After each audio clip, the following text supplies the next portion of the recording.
Hey, welcome everybody to Pro Mindset Podcast. This is your host, Craig Domann. I've got Molly Turner-Shaw as a guest today, and Molly is a gold medalist. She is a national team volleyball player. She's a professional beach volleyball girl by way of Chicago, Naperville, went to Grand Valley State. Molly, welcome to Pro Mindset today. Thanks for having me. It's a pleasure to be here. Okay, so my understanding is that you've been on a whirlwind tour about the last month and in multiple continents. Yep. Share with everybody what you just been up to, what you just got off the heels of. Yeah, I just got back on Monday from the Philippines, and then before that was India, and then before that was China, back to back to back. So we were playing on the international tour for Team USA for 3 weeks straight and did not come home. So we were just going from country to country and playing beach volleyball. How do you adapt to the travel? Jet lag, time change, different food? Yeah, I mean, that was the hardest part of this whole trip. Preparing is the biggest thing. Before we went, we studied and kind of researched like what the countries had to offer in terms of food and like if we could drink the water. So before the trip even began, we were getting camping meals. We were packing like half of my checked bag was snacks and meals because it was like, you never know what you're going to get in China, India, like the Philippines. So I like pack an electric kettle. I pack like oatmeal, like everything you could think of just in case. And so that helped us prepare a lot.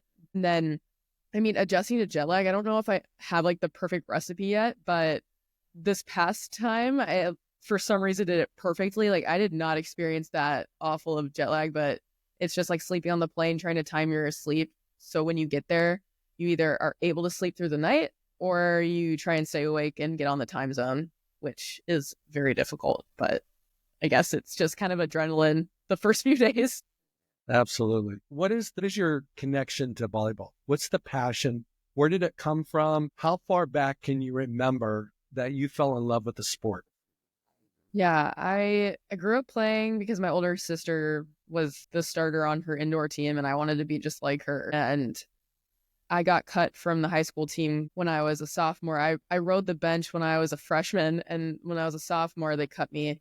And I was actually going to quit the sport, but someone introduced me to a beach volleyball club in Chicago. And, I was like, oh, I don't really want to do this. But my mom was like, just try it for 3 days. And if you hate it, I'll let you go. Like, you can do whatever you want, but just try it. And ever since then, I started loving it. I hated it at first, but I loved it after. My whole story to like kind of make it smaller right now is that I've always been told no. It's like the route I take is always the hardest for some reason.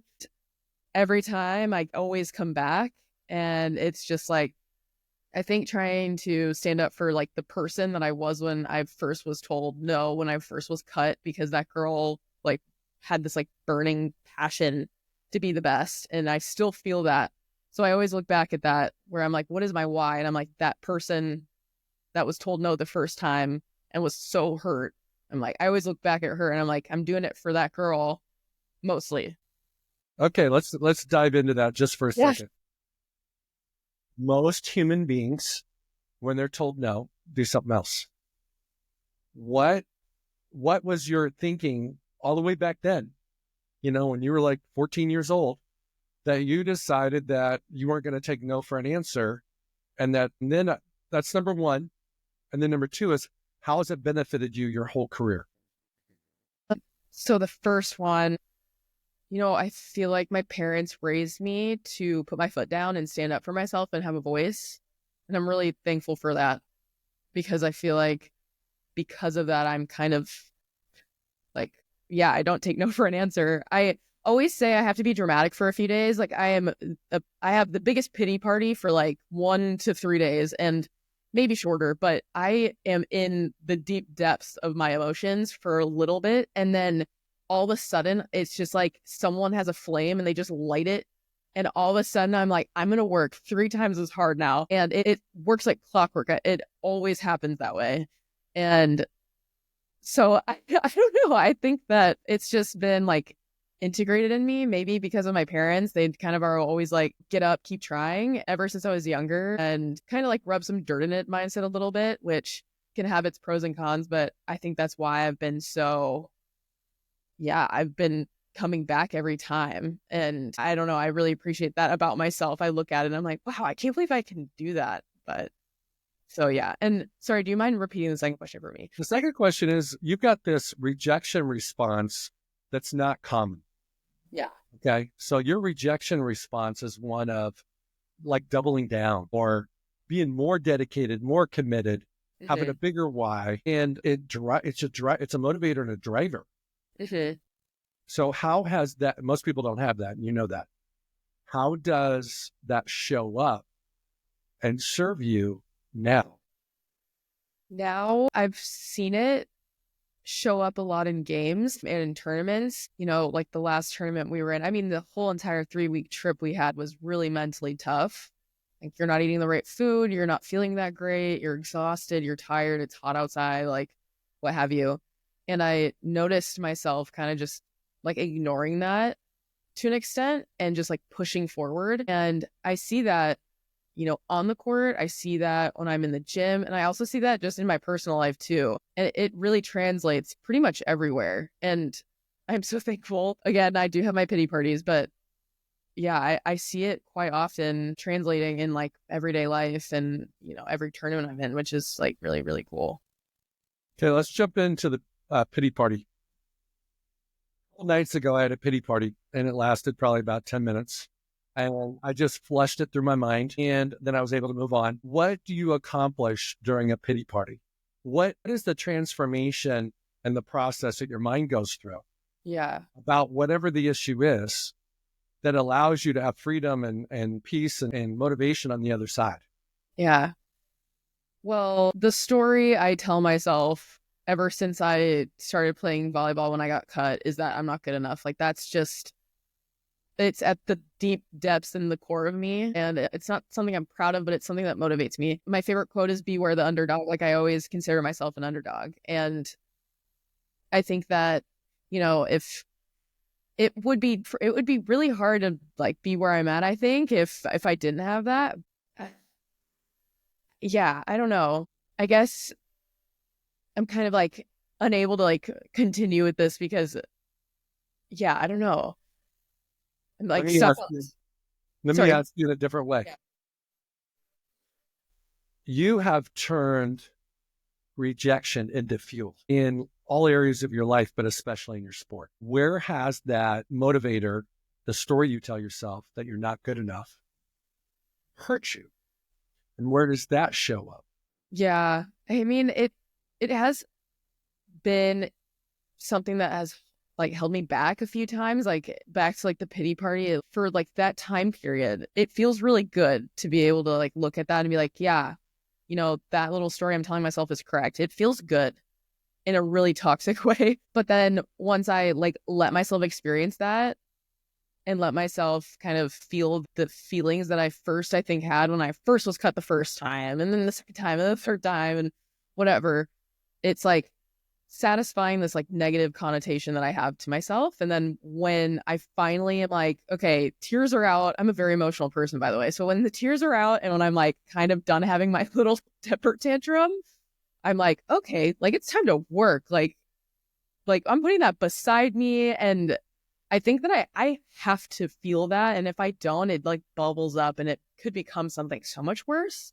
So I know that I need to like, again, I hate calling it a temper tantrum, but I kind of have to have that for me to feel empowered, because I need to kind of go to the, dark depths to experience like rock bottom, to be like, okay, it's only up now because I have just felt the worst about myself. So that's kind of how what I heard you describe, Molly, is a mental reset.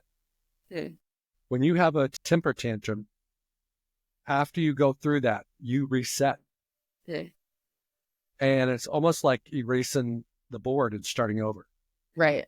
Yeah. And it gives you freedom and peace and confidence, and whatever happened that pissed you off or disappointed you, or the defeat or whatever it was, bad call, unfair call, unfair comment by your partner, by your coach, whatever it is. It allows you to restart, reset with a clean slate. So if you can be intentional about those temper tantrums, as long as they don't make you look like a fool, you're not throwing things into the crowd or crazy. It's just you and you, right? Right. It's just you and you. You give yourself an opportunity to reset. Mm-hmm. And that's a good thing. Yeah. That's a real good thing. Okay. What are some of the other stories that you tell yourself? Because what happens is I can just picture, I'm not a volleyball dude. You know, I'm not 6'8" like your honey. I don't look like those guys look either, by the way. So I think I'd look out of place. But it's like I can picture myself in that situation. And you're not really having a lot of conversation with people. You just connect with your partner between points. Right. And then between sets, you probably talk to your coach, and that's it. So it's really you and you the whole match.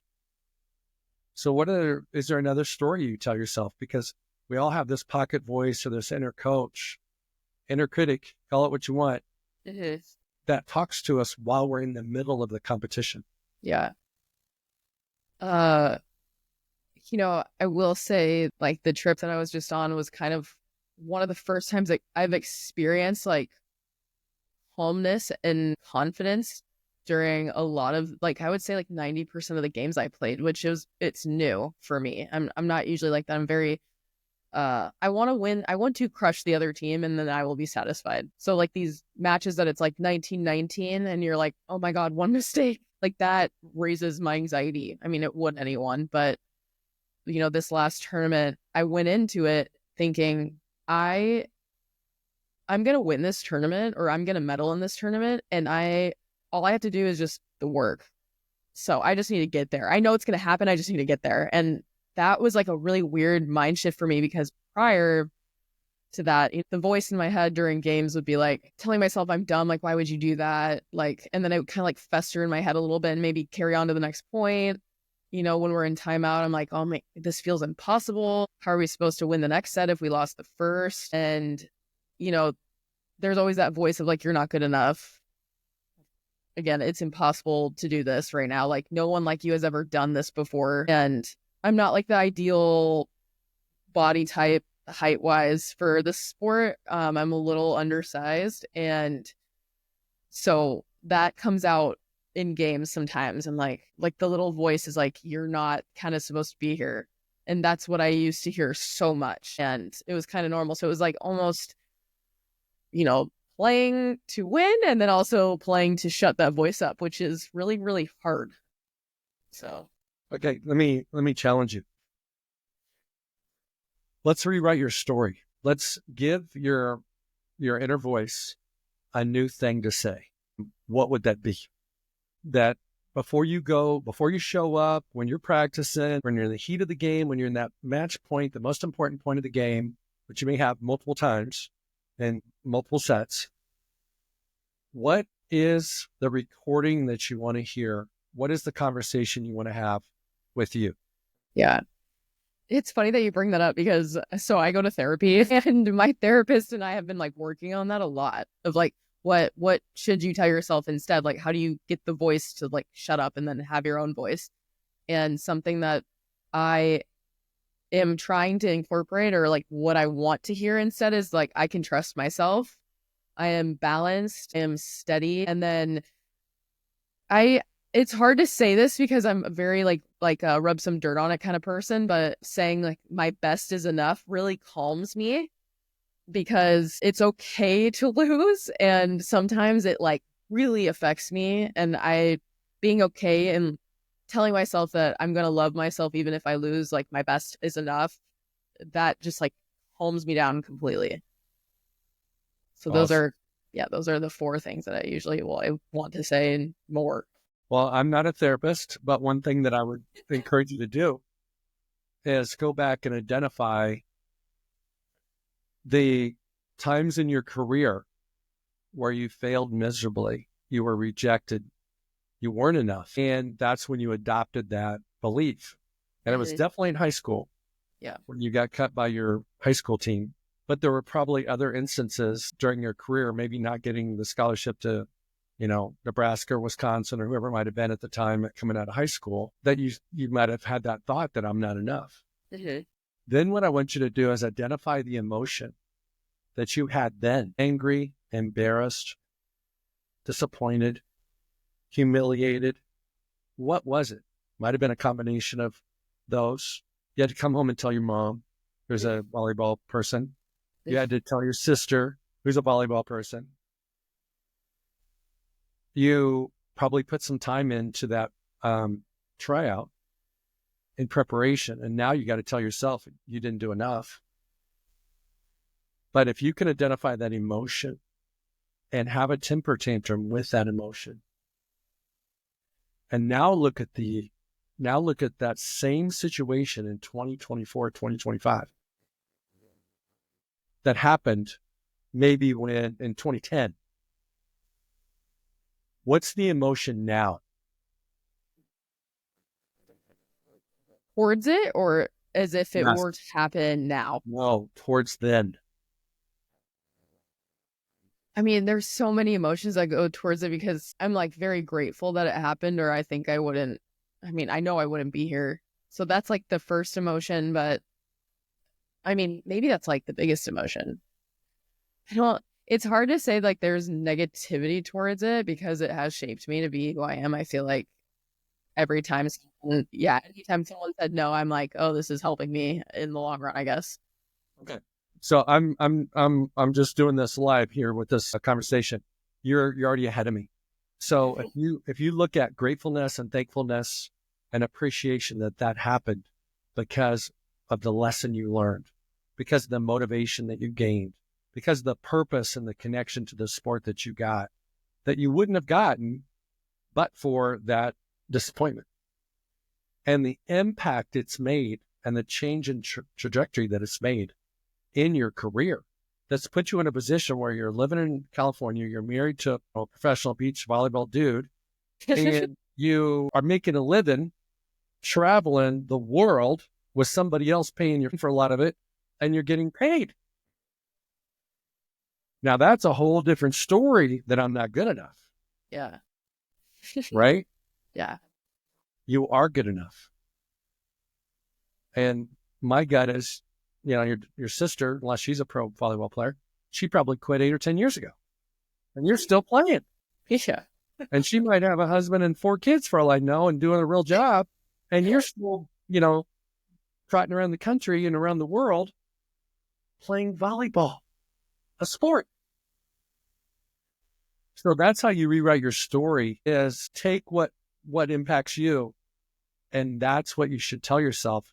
And then it triggers in your mind that, hey, you used to think you weren't good enough, but you're thankful that you thought that because it gave you the motivation that you have today to be Right. who you are today. Mm-hmm. Exactly. I love that. And the second part of that, Molly, is an exercise of writing down everything you are, everything you stand for, your identity as a woman, a young lady, separate from your sport. What is your identity separate from your sport? Tell me, what is your identity? Man, well, I'm a wife, number one. I'm a daughter, sister, friend. I have a ton of hobbies outside of beach volleyball. I love making pottery and ceramics, and I love photography and hiking and camping so much. I feel like I personally love having things outside of volleyball because like having my whole personality in the sport in the past has been really toxic for me. So. Okay, so you love nature. You love either being in nature or photographing nature. When you reframe how your identity from, I'm a professional volleyball player, because that's what everybody sees. When you and James are walking through an airport and he's 6'8" and you're 5'8", and you got athletic bodies, everybody knows you do something. Yeah. They may not be 100% sure, and you're probably carrying a lot of bags. So, with food and everything else. So when you start appreciating and recognizing that you have value as a woman outside of volleyball, makes volleyball easier. Yeah. Yeah. I love that. It's such a good reminder. I mean, whenever I leave a tournament and I do well, it is something I want to talk about. I want to feel for forever. But when I do bad in a tournament, I'm always like, oh, I'm not just a volleyball player, but I have been wanting to be able to connect the two consistently, not just when things are bad or good. And that's very important to me, or something that I want to work on. So this is a really good reminder.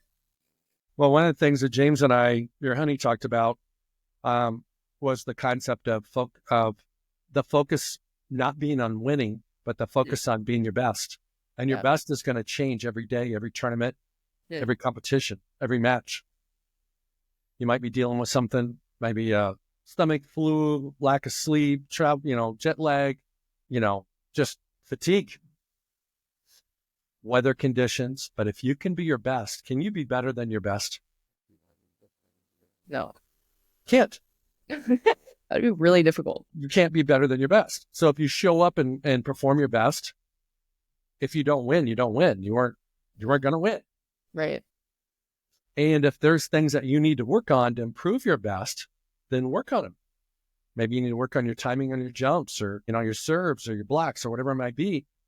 That's different. That's your to-do list for this is the work I need to put in on a weekly basis during the season so that my best can be better. Mm-hmm. But you don't worry about the winning. The people that worry about winning don't win. Mm-hmm. Because in those big moments, they feel more pressure than the people that are not focused on winning. Yeah. So true. So true. Golfers, especially weekend golfers, they perform the best after they've had a couple beers. Why? Because they don't care anymore. They're chilling. Yeah. The pressure's off. Yeah. And so you can't drink during a volleyball competition, but you could do the same thing by just not focusing on the results. Yeah. Yeah. For sure. How do you handle big moments in a volleyball game, match point, where you're serving or you're being served to because they see you as the weak link, or they're setting against you to spike on you because you're not 6'3"? Mm-hmm. How do you show up in those moments? Man, I think just trying to stay the most calm I can. I frequently am, the target because I'm the shorter one. So I have a lot of experience in having to be at game point. Oh God, it's coming to me right now. And I think, the mindset is just trying to stay as calm as I can and not trying to focus on what the score is. There's a couple times that, in the last few weeks that it's been overtime game and, we need to side out. And I tell myself okay, don't look at the score. The score doesn't matter. Imagine it's 0-0 right now, because if it was 0-0, I'd be so loosey goosey, nothing matters. But since it's 22-22, I'm this is so stressful. One mess up and we're screwed. But so that's kind of I would like that to be a very staple mindset that just comes to me, but it definitely I have to tell myself, or at least try and trick myself into thinking that things aren't as stressful as they actually are. Okay, so let's go back to being your best again, compared to worrying about the outcome of that point. Yeah. So if you focus on the idea that, hey, if I mess up, we lose, you do get stressed, you get tight. And the athletes that perform the best in all moments have freedom of thinking, and then they have flow in their muscles. They got freedom of their flow. They're not tight. In volleyball, you got soft hands. You've got, you've got quick reactions. You get, if you dive, you can jump up quick because you're just free. Where when you're tense, you don't move like that. Mm-hmm.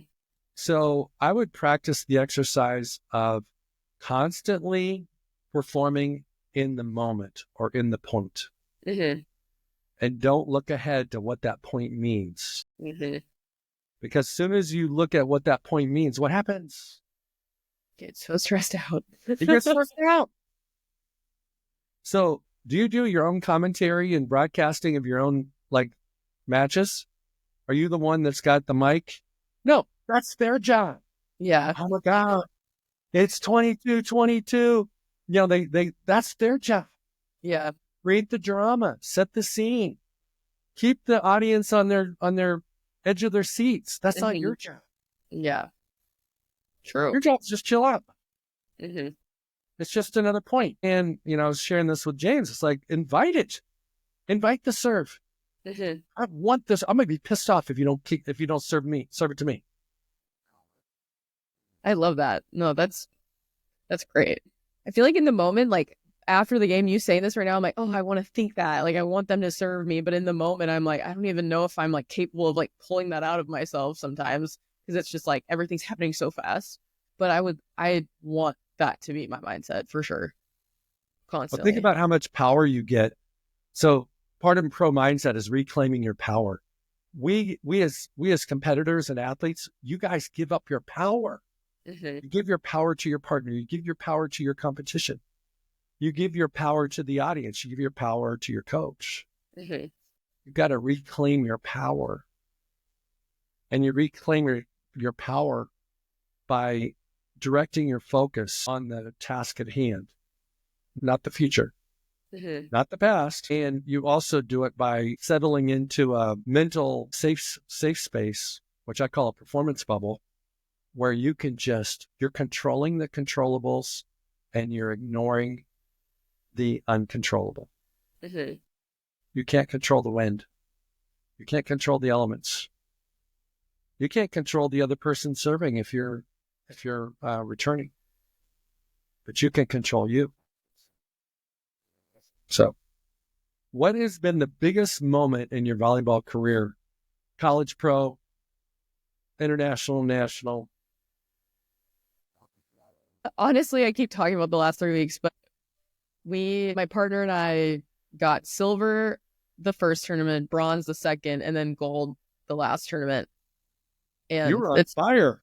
Yeah, it's never been done before, back to back to back, and I didn't even think it was possible. But before the tournament, I told the girl I was playing with, I was like, look, I'm not going to these for funsies. Like, I'm going because I want to medal.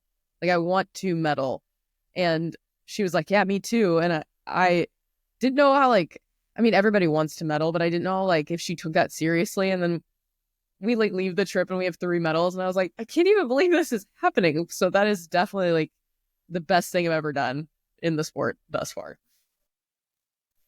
Was there ever a time in those matches where it could have went the other direction? Yes, for sure.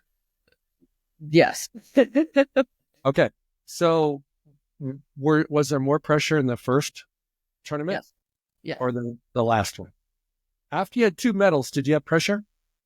It did not feel like there was a lot of pressure, no. No, that's why you got gold. Yeah.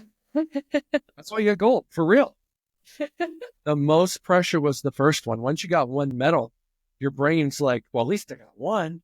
Right. Right? So then you went into the second one like, I'd like to get 1, but if I don't, it's okay because I got the next one I can get. Yeah. And the third one, you had no pressure.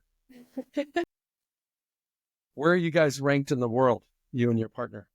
Haven't looked because the rankings haven't updated, but from what I've been told, we're pretty high now in the United States. So I need to like look at logistics, but I'm definitely the highest that I've ever been in the United States. So I'm curious to see, but I don't know for sure.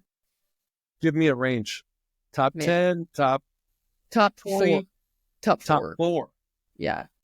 Top 4. Okay. So the next time the season starts again in a month or so, whenever you guys get back into playing again. Yeah. Is there more pressure if you're one of the top 4 in the nation? Yeah. I mean,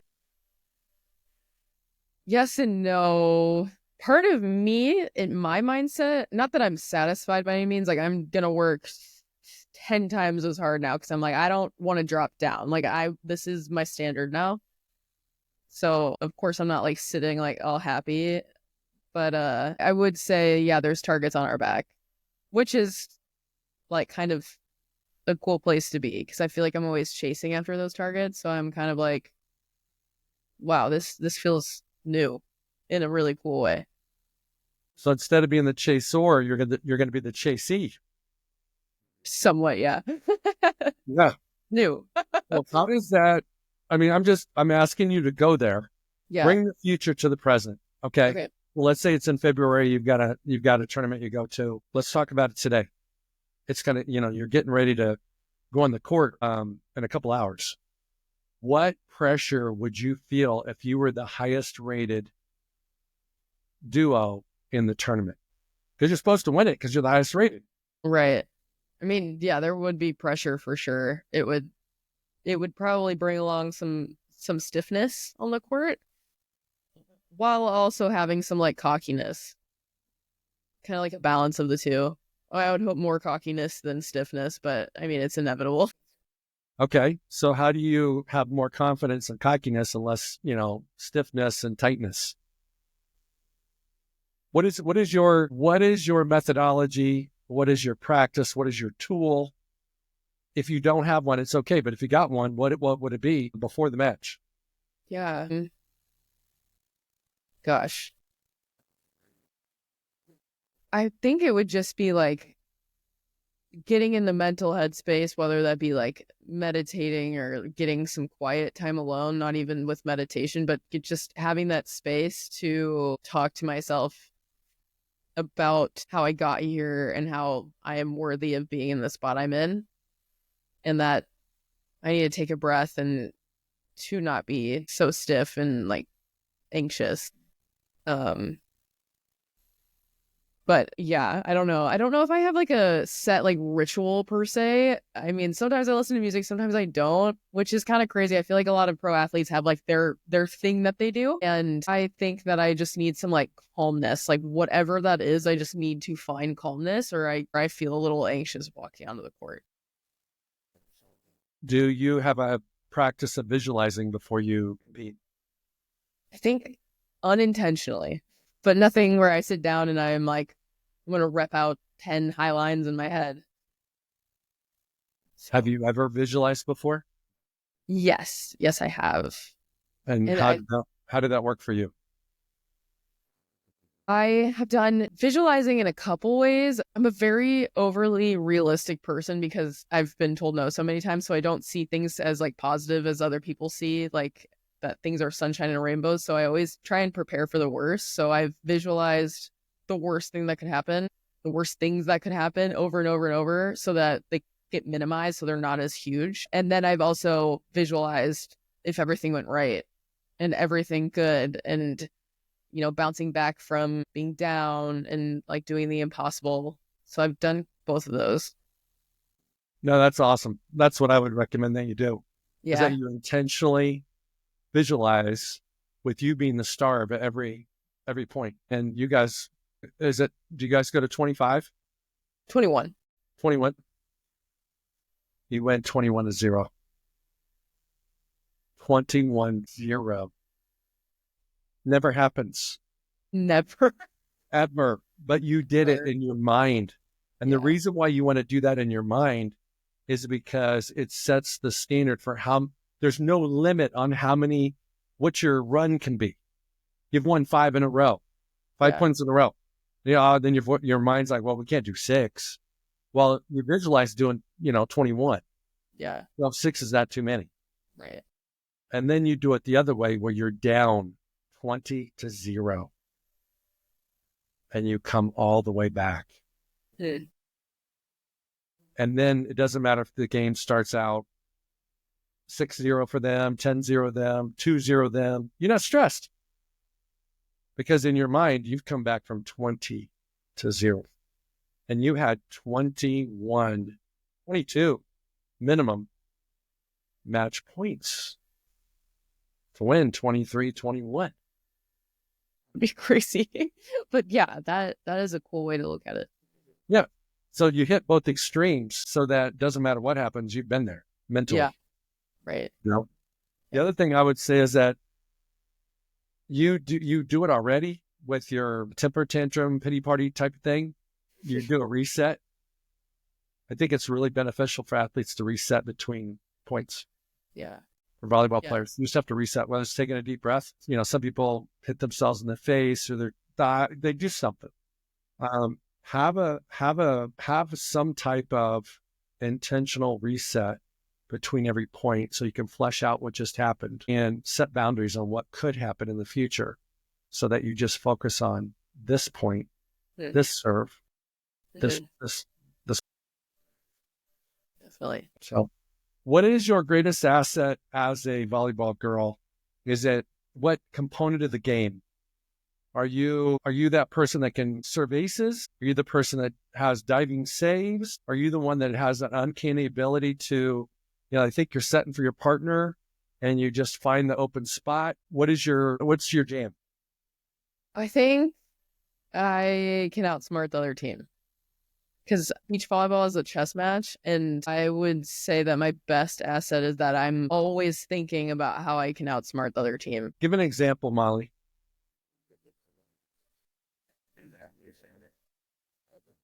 Without being, I can be very specific, but I'll be a little bit unspecific right now. But I feel like I can always find a point when I need to, whether that be going over on one, on two, doubling up on a play, serving the ball in a spot where that person might not like it, like at the perfect time. That to me is something I feel like I am just constantly aware of, like the little things.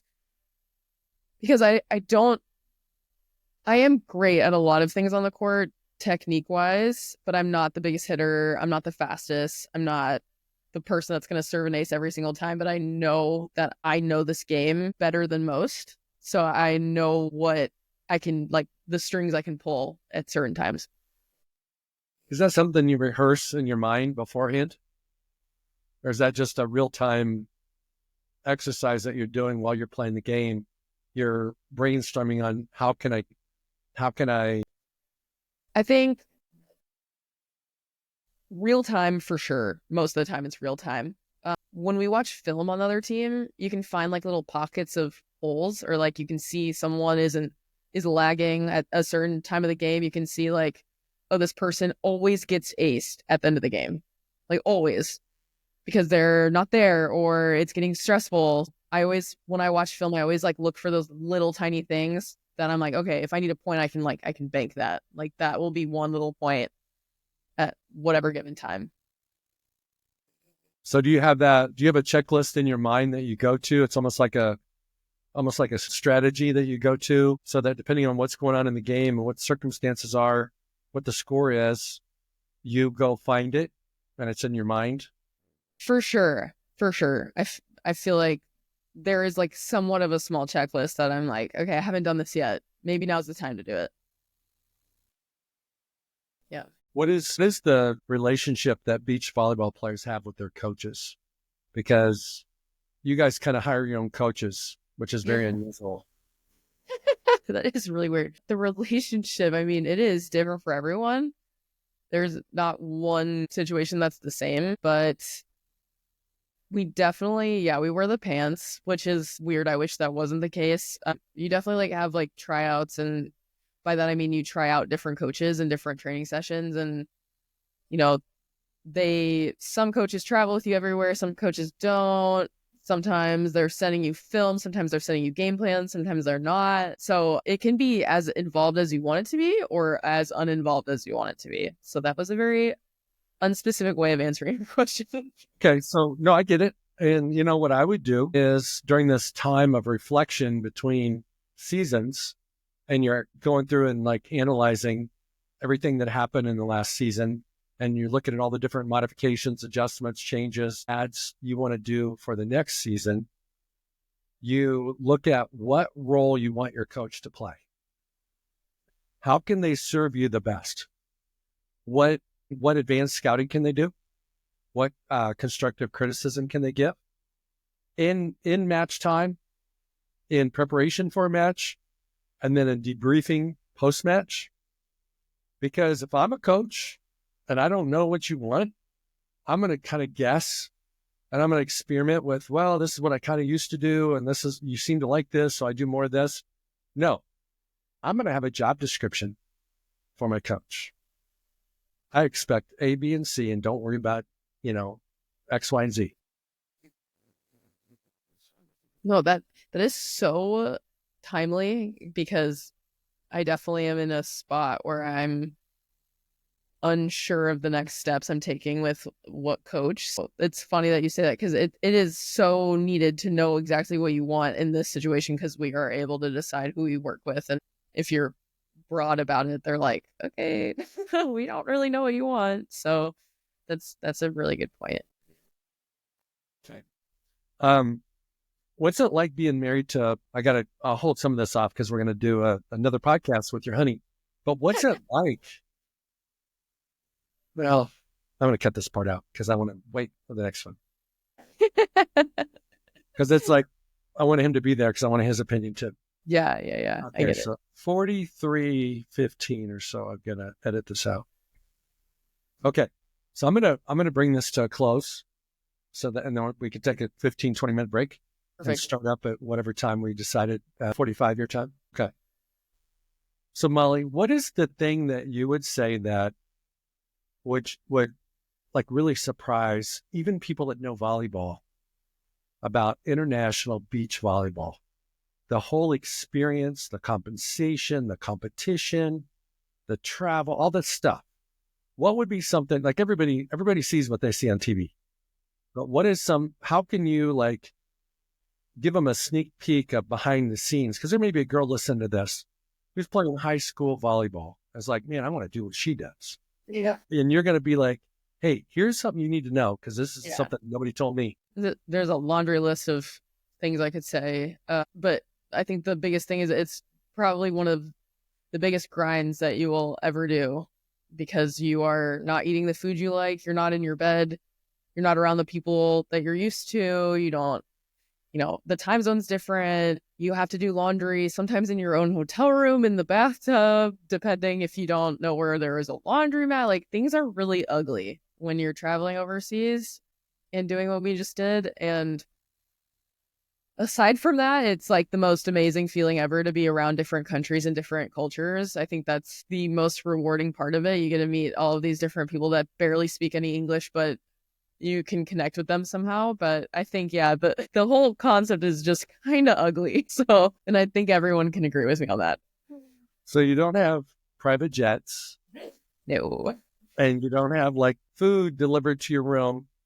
That's whatever you want. You're almost describing like backpacking around Europe, during the summer while somebody's in college, they might, or right after college, they may be taking a gap year to go. You said earlier you like camping. Beach volleyball traveling is like camping. It does feel like that. It does a lot. Yeah. Well, what would you like to add that I didn't ask? Anything pop in your mind? Nothing popping up in my mind at the moment. Okay. Well, you've been wonderful. I want to thank you for being on Pro Mindset today. And anybody that wants to check you out, follow your career, where can they find you? On Instagram, I think it's at Molly Evelyn Shaw. So you're Molly Evelyn Turner Shaw. Technically, it's just Shaw, but nobody calls me Shaw yet. So I just tell everyone Turner Shaw. But so James is mad at that, so don't tell him I said that. Yeah. Well, thank you so much for being on, and I want to thank everybody today for listening. Thank you so much. Hey, it's Craig Domann, the host of Pro Mindset Podcast. I want to thank you for listening or watching today's show. And you can catch us every week on the normal social media platforms like YouTube, Facebook, Instagram, and all the listening podcast platforms. I hope you enjoyed today's show. And more importantly, I hope you gained a Pro Mindset insight. Please be sure to rate and review Pro Mindset Podcast. And I look forward to catching up with you on our next show.